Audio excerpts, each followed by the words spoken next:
तुम मुझे खून दो, मैं तुम्हें आजादी दूंगा। इस तरह के क्रांतिकारी नारे लगाने वाले भारत के महान देशभक्त नेताजी सुभाष चंद्र बोस एक ऐसे नेता थे जिन्होंने हर भारतीय के मन में स्वराज की चाह जगा दी। और इनकी लीडरशिप स्किल्स इतनी हैरान कर देने वाली थी कि इनके चाहने वाले न केवल भारत में बल्कि पूरी दुनिया में देखने को मिल जाते हैं। साथ ही सुभाष चंद्र बोस गांधी जी के बहुत बड़े प्रशंसक थे, लेकिन उनका स्वतंत्रता पाने का रास्ता गांधी जी से बिल्कुल अलग था, क्योंकि बोस का मानना था कि आजादी जैसी बड़ी उपलब्धि को अहिंसा के रास्ते पर चलकर नहीं पाया जा सकता। इसके लिए बहुत सी जानें लेनी पड़ेंगी और बहुत से बलिदान भी देने पड़ेंगे।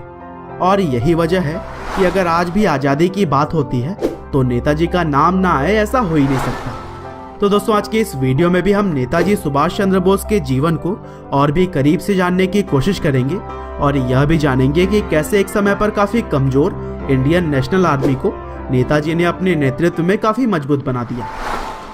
तो दोस्तों, इस कहानी की शुरुआत होती है 23 जनवरी 1897 से, जब ओडिशा के कटक में सुभाष चंद्र बोस का जन्म हुआ। उनके पिता का नाम जानकीनाथ बोस था, जो कि पेशे से एक वकील थे, और उनकी मां का नाम प्रभावती बोस। और इसके अलावा उनकी फैमिली में उनके 13 और भी भाई और बहन मौजूद थे। और दोस्तों, सुभाष चंद्र बोस शुरू से ही पढ़ाई लिखाई में बहुत दिलचस्पी रखते थे और इसीलिए स्कूल के समय से ही वह सभी टीचर्स के फेवरेट थे। उन्होंने अपनी शुरुआती पढ़ाई प्रोटेस्टेंट यूरोपियन स्कूल से पूरी की और फिर साल 1913 में मैट्रिक में सफल होने के बाद से उनका एडमिशन प्रेसिडेंसी कॉलेज में करवा दिया गया। और सुभाष चंद्र बोस बचपन से ही विवेकानंद और रामकृष्ण के विचारों से काफी प्रभावित थे और इन्हीं महापुरुषों के विचारों से प्रेरित होकर बोस को यह लगने लगा कि उनके पढ़ाई लिखाई से ज्यादा देश के हित में काम करना जरूरी है। और उस समय ब्रिटिश सरकार का शासन था, जो कि भारतीयों पर जुल्म ढाने में थोड़े भी पीछे नहीं रहते थे। और अपने आसपास हो रहे जुल्मों को देखकर सुभाष चंद्र बोस के मन में भी स्वतंत्रता की चिंगारी ने तेजी पकड़ ली। और इनकी देशभक्ति का पहला नमूना तब देखने को मिला जब यह अपने एक प्रोफेसर के द्वारा भारतीय लोगों के खिलाफ बोले जाने पर उनसे लड़ गए थे। और फिर कुछ साल के बाद 1918 में बोस ने यूनिवर्सिटी ऑफ कलकत्ता के स्कॉटिश चर्च कॉलेज से बीए की डिग्री हासिल की। हालांकि अब सुभाष चंद्र बोस देश की सेवा में लग जाना चाहते थे, लेकिन उन्हें अपने पिता के दबाव में भारत को छोड़कर इंग्लैंड जाना पड़ा, क्योंकि उनके पिता चाहते थे कि वह कोई अच्छी सी जॉब करें। और फिर कैम्ब्रिज के एक कॉलेज में पढ़ाई पूरी करने के बाद इंडियन सिविल सर्विसेज के एग्जामिनेशन में उन्होंने 4th रैंक हासिल की। लेकिन इतनी अच्छी रैंक होने के बावजूद भी उन्होंने यह नौकरी ठुकरा दी, क्योंकि उन्हें ब्रिटिश सरकार के अंदर नौकरी करना मंजूर नहीं था। और फिर भारतीय लोगों के दिलों में आजादी की आशा जगाने के लिए उन्होंने एक न्यूज़पेपर प्रिंट करना शुरू किया, जिसका नाम था स्वराज। और इस समय उनके मार्गदर्शक बने उस समय के एक महान नेता चित्तरंजन दास, जो कि देशभक्ति से भरे हुए भड़काऊ भाषण देने के लिए जाने जाते थे। और फिर सुभाष चंद्र बोस के काम को देखते हुए उन्हें 1923 में ऑल इंडिया यूथ कांग्रेस का प्रेसिडेंट चुन लिया गया। हालांकि स्वतंत्रता के लिए लोगों को उकसाने के अपराध में बोस को गिरफ्तार करके जेल में डाल दिया गया और जेल में ही उन्हें क्षय रोग यानी कि टीबी की बीमारी हो गई। हालांकि 1927 में एक बार जेल से रिहा होने के बाद उन्हें कांग्रेस पार्टी के जनरल सेक्रेटरी के पोस्ट पर रख दिया गया और वे जवाहरलाल नेहरू के साथ आज़ादी के जंग में कूद पड़े। और फिर 1930 में सुभाष चंद्र बोस यूरोप गए, जहां उन्होंने कुछ नेताओं से मिलकर पार्टी को और भी अच्छे से चलाने का गुण सीखा। और इसी दौरान उन्होंने अपनी किताब द इंडियन स्ट्रगल को भी पब्लिश किया।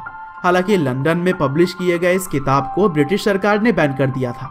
और फिर भारत वापस आने पर बोस को कांग्रेस पार्टी का प्रेसिडेंट चुना गया।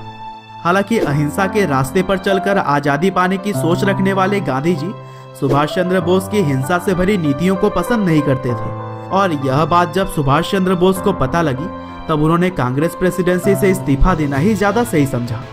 और फिर इसके बाद से सुभाष चंद्र बोस ने पूरी दुनिया में घूम घूम कर भारत के लिए समर्थन की मांग की, जिसकी वजह से ब्रिटिश सरकार पर दबाव बढ़ने लगे। और फिर दूसरे विश्व युद्ध में ब्रिटिश सरकार चाहती थी कि भारत की आर्मी भी उन्हीं के समर्थन में युद्ध लड़े, लेकिन नेताजी ने इस फैसले का जमकर विरोध किया, क्योंकि वह नहीं चाहते थे कि ब्रिटिश सरकार की जीत के लिए भारतीय जवान अपनी जान खतरे में डालें।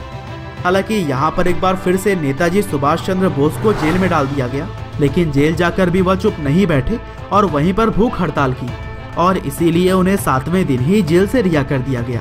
हालांकि जेल से बाहर आने के बाद बोस को उन्हीं के घर में सीआईडी के देखरेख में नजरबंद कर दिया गया था लेकिन इसके बावजूद 16 जनवरी 1941 को पठान का हुलिया बनाकर वह सीआईडी को भी चकमा देने में कामयाब हो गए और फिर भारत की आज़ादी के लिए वह ब्रिटिश के दुश्मन देश जर्मनी के लिए रवाना हो गए। और फिर यहाँ पर हिटलर ने उनसे भारत को समर्थन देने का वादा किया। लेकिन जब विश्व युद्ध में जर्मनी की हार होने लगी तब एक सबमरीन से सुभाष चंद्र बोस जापान चले गए और फिर उनके मजबूत इरादों को देखते हुए उस समय जापान के प्रधानमंत्री ने भी भारत के सहयोग करने की बात कही और फिर जापान के साथ मिलकर नेताजी ने आज़ाद हिंद फौज की स्थापना की, जिसे कि लोग INA या फिर इंडियन नेशनल आर्मी के नाम से भी जानते थे। और फिर साउथ ईस्ट एशिया में रह रहे भारतीयों के सहयोग से INA की सेना में मजबूती आई। और इसी दौरान नेताजी सुभाष चंद्र बोस ने तुम मुझे खून दो मैं तुम्हें आज़ादी दूंगा जैसे भड़कीले मगर उत्साहित करने वाले क्रांतिकारी नारे लगाकर भारतीयों में ब्रिटिश सरकार के खिलाफ लड़ने की इच्छा और भी बढ़ा दी। हालांकि दूसरे विश्व युद्ध में जापान की हार की वजह से भारत को आर्थिक मदद और हथियार मिलने बंद हो गए और मजबूरन नेताजी को भी इंडियन नेशनल आर्मी को बंद करना पड़ा। और फिर इसी तरह से देश की सेवा करते करते 18 अगस्त 1945 को एक विमान दुर्घटना में सिर्फ 48 साल की उम्र में ही सुभाष चंद्र बोस की मृत्यु हो गई। हालांकि उनकी लगाई हुई स्वतंत्रता की चिंगारी ने भारत को कुछ साल के बाद ही यानी कि 1947 में आज़ादी दिला दी। तो दोस्तों यह थी कहानी भारत के वीर पुरुष नेताजी सुभाष चंद्र बोस की। उम्मीद करते हैं कि यह वीडियो आपको जरूर पसंद आई होगी। आपका बहुमूल्य समय देने के लिए बहुत बहुत धन्यवाद।